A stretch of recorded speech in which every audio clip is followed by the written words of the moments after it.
Good to you all viewers of Equinoxe Television, 6 p.m. by 6 o'clock, and it's time for the news. Thank you so much for joining us tonight.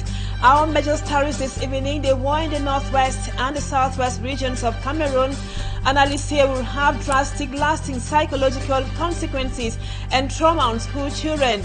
An uneasy calm now reigns in Bamenda in the northwest region after gunshot exchanges between separatist fighters and the regular military or army. School children could be spotted that was some days back taking cover under benches while in school for fear of receiving intentional or stray bullets. We take you to the conflict-stricken northwest region of the country in this news edition. Meanwhile, common law lawyers in Cameroon say if the notion of bail had been practical in the civil law jurisdiction, Anissa Ekane wouldn't have died. They made that statement today during the launching of a book entitled Bail in the Common Law and Civil Law Jurisdictions, authored by Barrister in Douala. Viewers, those are our lead stories. Details and more when we come back.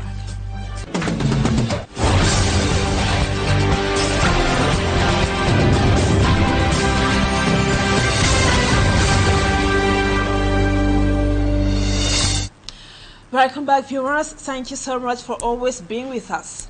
The tense security situation in the northwest region of the country has made Bamenda to be a very difficult terrain for so many after the attack at Martunkwen, a video showing pupils sleeping, hiding or taking cover that was after gunshot exchanges between the regular military and separatist fighters. Manji Kangevero tells us what happened in Bamenda some days back. In the comfort of his office, civil society actor Ngwama Kambe reviews the ugly image of peoples who lie straight on the floor as a result of a gun battle around their school in Martunkwen, Bamenda. To be honest, you and I know that it has caused a lot of negative impact in the education of all those students and pupils who are studying in the Northwest. You know, there can be no good education, quality education in a war zone. So I think all these shootings that have been coming up repeatedly of recent is going to really affect the school system in a very negative way, because from the images that we saw in Bamenda, students were on the floor trying to hide. With that situation, to be honest, they cannot study well. These pupils who were in school were overtaken with the incident that occurred after alleged gunmen faced off with security forces as they attempted to clear off the way after kidnapping some persons in broad daylight. Pupils and students have been in this condition for the past 9 years, which is negatively affecting them. Was so sad to see children who are asking to learn in a quiet environment, and the government is unable to provide that conducive environment for education. So I felt so sad. I remember when we were schooling in Bamenda, we never had such situations, but today the children are in a very difficult situation and they cannot study well, Ambassador. So I feel so touched because I come from Bamenda and I know what the situation on the ground is. Before the October 12 presidential elections in the country, the Northwest region witnessed an unprecedented calm. What must have caused the sudden rise of insecurity at a time when the president declared order will reign in the country? Many people had that when Issa Chiro automatically organized a dialogue as he promised in his campaign, the Northwest population welcomed him wholeheartedly, and at the end of the day, since he wasn't declared the winner, based on my own analysis, that because the people's hope is all gone, they have no choice than to do what they are doing. The civil society actor drops this advice to the government. My advice is that the government should hold inclusive dialogues, because those who are commanding the boys were not in that dialogue.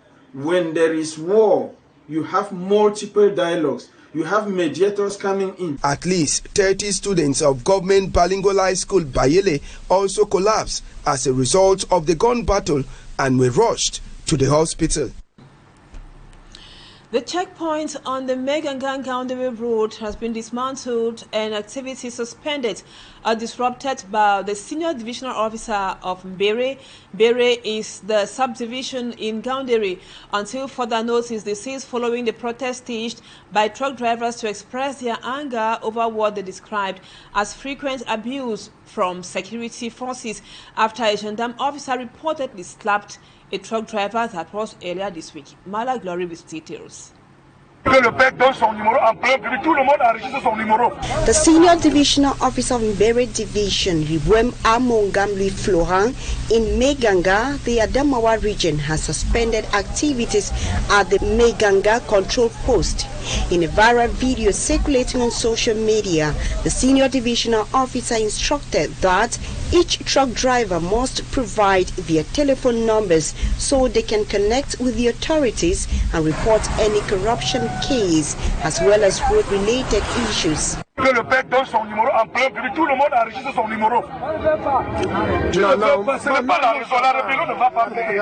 truck drivers on their part said these instructions can only be taken serious if it is documented and signed suspending all control on the Megangan-Gaundere checkpoint.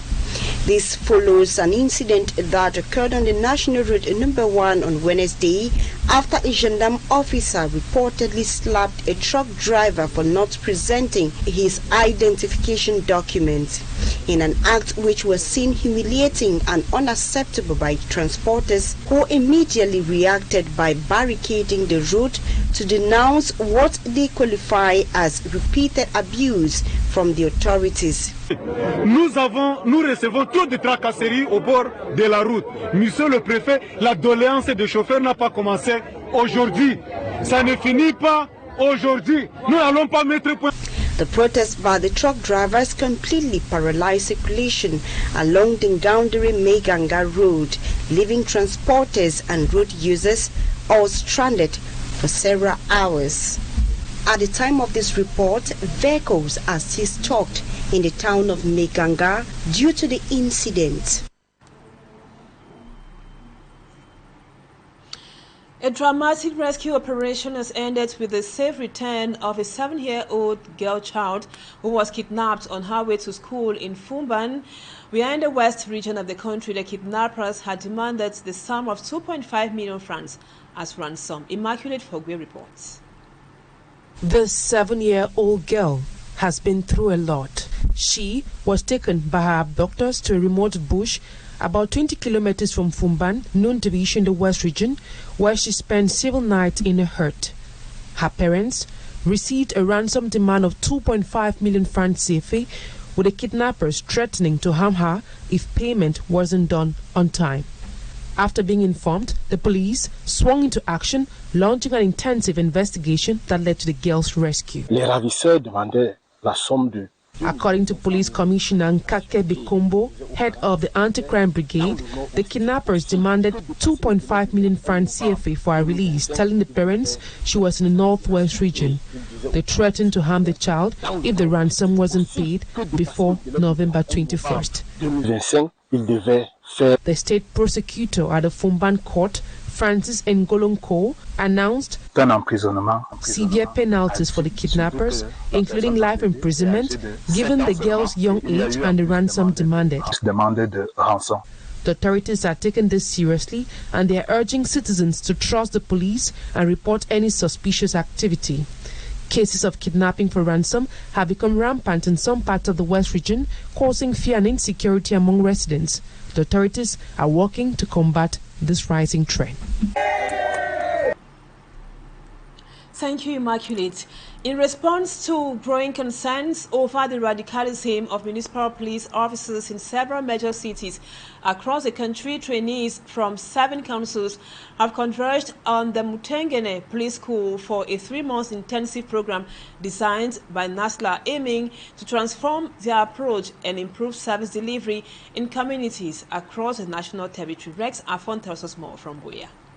In some major towns and cities in Cameroon, municipal police officers have often demonstrated some degree of radicalism which has sparked uproars. These ones, drawn from about 7 councils across the country, are being trained by NASLA to make a difference. We have about 165 trainees who are here for the municipal police training, yes. And we have chosen Mutengere just because of the infrastructures that they have. NASLA does not have any infrastructure in terms of boarding, accommodation, and so on. Their activities here at the Mutengene Police College, which serves as their training ground, will vary with different exercises and lectures. First of all, the maintenance of law, the circulation, the security, and the hygiene, because that are going to be their daily preoccupation in the field. Some councils say they sent their municipal police agents for training so as to ensure quality services are rendered. Amongst them, there are some who have not been recruited yet. We will recruit them after the training. We prefer they undergo this training first in order to be apt to practice. The trainees hope that, in the end, their objectives would have been met. Our expectation is that we acquire the new knowledge. We help us to be very bravely outside and then work with experience and professionalism. After 3 months of intensive training, it is hoped that their service delivery on the field will be better. And now out of Cameroon, President Donald Trump on Thursday, that was yesterday, welcomed leaders of Rwanda and the DRC in Washington, D.C. for the signing of a peace treaty. The core components of the U.S. broker deal require Rwanda to withdraw its troops and stop supporting the M23 rebel group, while the DRC commits to eliminating the FDLR militia. And over to Burkina Faso, the military-led government of Burkina Faso, headed by Captain Ibrahim Traoré, announced the reintroduction of the death penalty. Our foreign page roundup with Law Mairo. The leader of the Democratic Republic of Congo and Rwanda has signed a peace deal aimed at ending the long-running conflict in the region at the summit hosted by the U.S. President Donald Trump in Washington. However, analysts have pointed out that this is just the endorsement of an engagement reached in June that has failed to end the fighting. Ahead at the summit, there were renewed clashes in Resource-Eastern Republic of Congo between government forces and rebels believed to be backed by Rwanda. Burkina Faso's military ruler will bring back the death penalty, which was abolished in 2018, the country's Council of Ministers announced on Thursday. This draft penal code reinstates the death penalty for a number of offenses, including high treason, act of terrorism, act of espionage, among others, stated the information service of the Burkinabe government. The death penalty was then abolished 30 years later under the civilian government of Roch-Marc Christian Kabore. The proposed law was to be approved by the Traditional Legislative Assembly for it to officially take effect. And now let's get this information from our partners. This year's Ecobank Day termed Promoting Inclusive Learning for All. That was a theme highlights the commitment of using artificial intelligence and assistive technologies to provide equitable learning opportunities, particularly for children with disabilities or learning difficulties. This effort is part of a progressive approach that since 2013 has been Ecobank Day, evolved from promoting digital skills to AI culminated in Douala that was recently. Let's have the details with Setu Chakuto, who was there.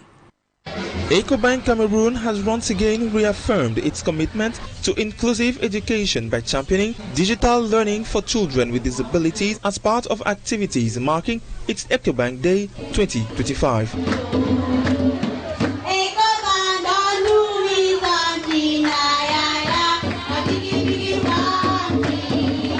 Celebrated under the theme Promoting Inclusive Learning for All, this 13th edition of Ecobank Day in Cameroon focused on ensuring access to inclusive learning for everyone.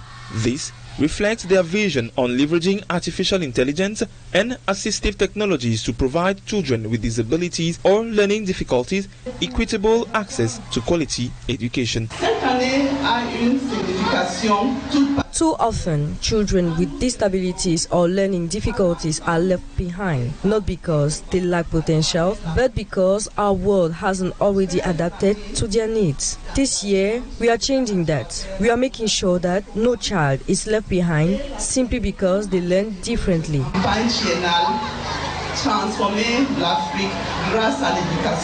The day also saw the bank inaugurating a new hall at the Bali Primary School where similar facilities will be provided to improve teaching and learning. Ecobank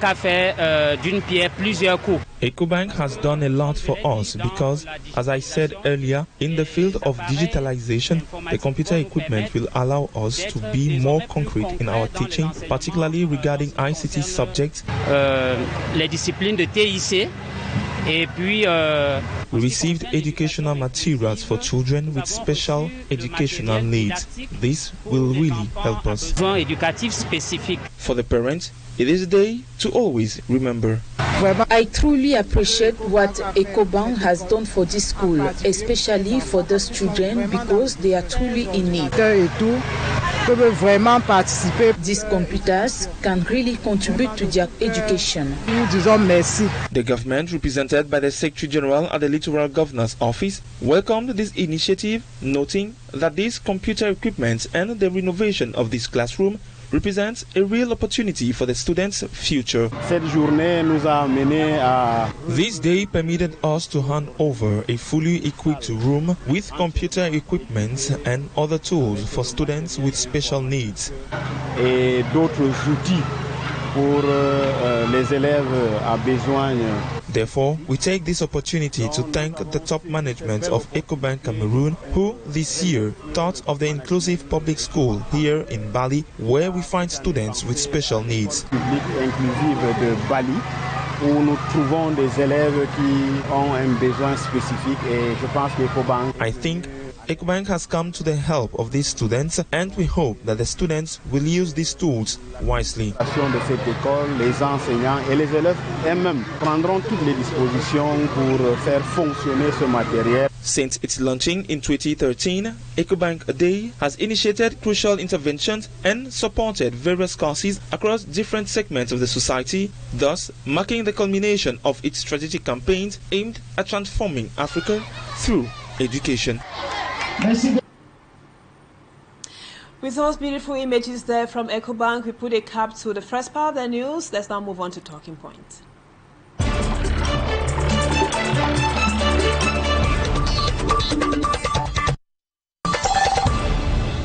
Welcome back, viewers. Our guest tonight is Barrister FONJU Bernard. He is a lawyer and president of the Douala Association of Anglophone Lawyers. Thank you so much, Barrister, for accepting to be our guest on Talking Point tonight. Now, today, during the book launch on bail in Douala, that was in Bonapriso precisely, you made mention of the fact that if the notion of bail was inclusive in the civil law jurisdiction, Anise Kane would not have died. What did you mean by that, Barrister? Of bail in Cameroon has been harmonized with the Criminal Procedure Code. Bail in the Southwest should be tackled in the same manner as bail in the littoral or in the central region. But we have the impression, in fact this is not an impression, it is a belief that our Francophone brothers don't yet master what bail is. To them, bail is still alien. They are still in the mode of practicing the Code d'instruction criminelle. Meanwhile, today we are talking about the Criminal Procedure Code, and bail is a right. You have a right to bail, and bail is free. And I was saying a while ago that if the Francophones had the notion of bail, and he said Kane would not have died in custody, because they would have granted bail to Anise Ekane. I think he's sick. He was sick. I'm sorry, he was sick. He's 74 years old. He has a house. He's known. I mean, he had all the prerequisites to warrant a bail. But the notion of bail, as I said a while ago, is alien to the Francophones. Whenever there's an issue against you, the first thing they think about is putting you into the cell, is sending you to jail.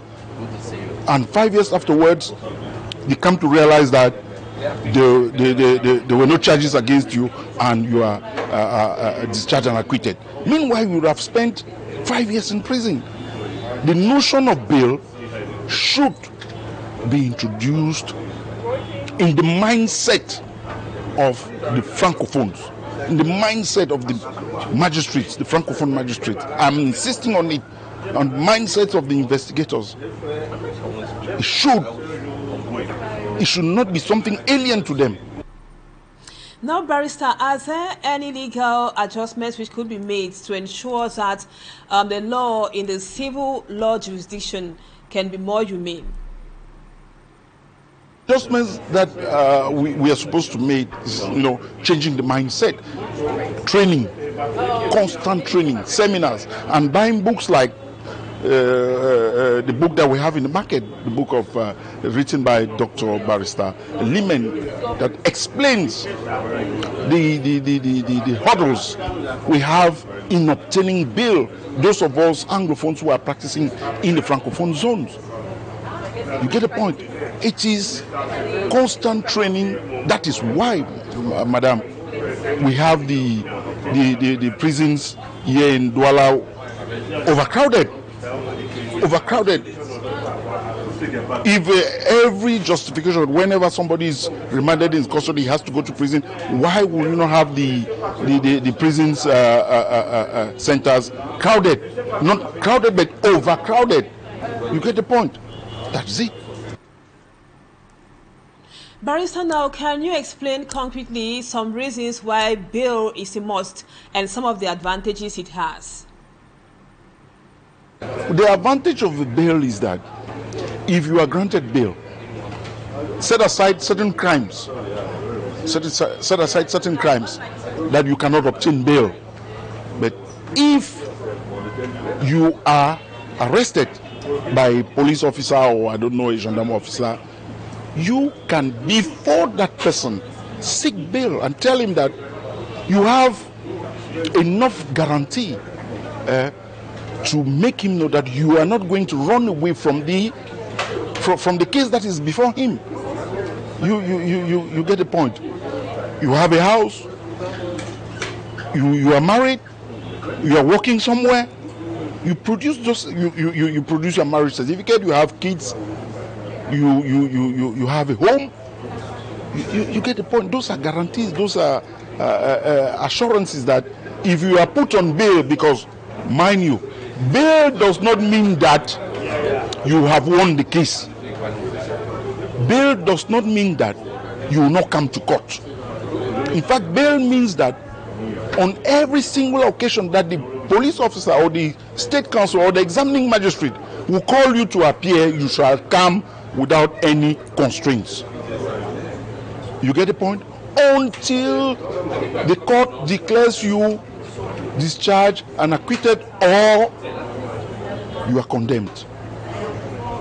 A bail is just a way of saying that, okay, you can stay at home, but you still face justice.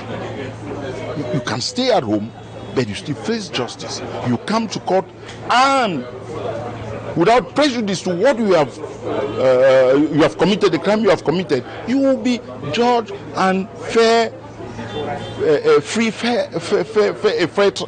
trial.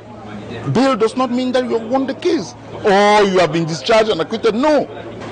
Bail secures you. You go home or wherever you stay and you come back whenever the court needs you. And that is why at times, for you to obtain bail, they can ask you to pay caution. For you to obtain bail, they can call you and tell you that bring 2 persons as sureties. That if you don't appear before the court, these sureties will be caught and may be arrested. So it's not a miracle bail. Thank you so much, Barrister FONJU Bernard, for accepting to be our guest tonight.